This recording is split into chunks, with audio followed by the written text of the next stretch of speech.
今集閱讀博覽為大家帶嚟嘅係幫講出聲博客說書人嘅文章，題目係告到你甩褲。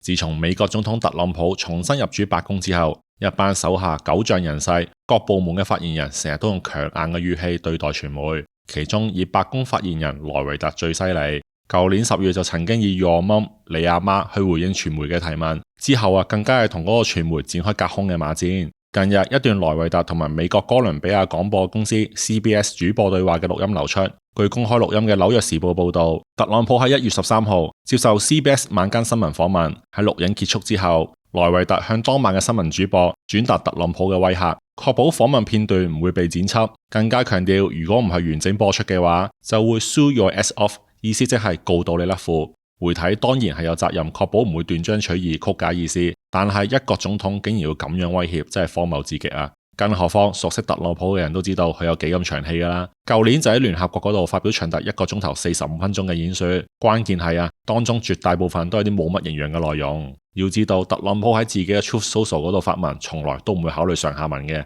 轉發假消息嘅時候，亦都唔會先 fact check，但係就要求人哋對待佢每一句廢話都奉若神明。佢自己散播陰謀論嘅時候從不手軟，指控人哋嘅時候亦都從來唔需要證據。但係當傳媒要編輯佢又長又沉嘅訪談嘅時候，特朗普就忽然變成咗受害者，好似剪走佢任何一句重複、矛盾或者毫無意義嘅廢話，都係對言論自由嘅踐踏。佢可以隨意攻擊、抹黑、造謠，但係你夠膽刪佢一個逗號呢，就係 fake news 嘅共犯。可悲嘅係呢一種霸凌式嘅作風，竟然真係令到部分嘅傳媒膽怯啦。CBS 喺事件公開之後回應，決定完整咁樣播出特朗普嘅採訪，唔會做任何嘅剪輯。呢一個正正係特朗普想要嘅，一個只會歌功頌德嘅媒體環境，可以令佢繼續相信自己真係 Make America Great Again， 而唔係 Make America a Joke Again。一個將你媽當成外交辭令，將告到你甩褲當係治國方針嘅政府，除咗係留低一個笑柄，仲可以留低啲乜嘢？歷史最終都會記住呢一切，只係唔知特朗普到時會唔會又要威脅要告到歷史甩褲呢？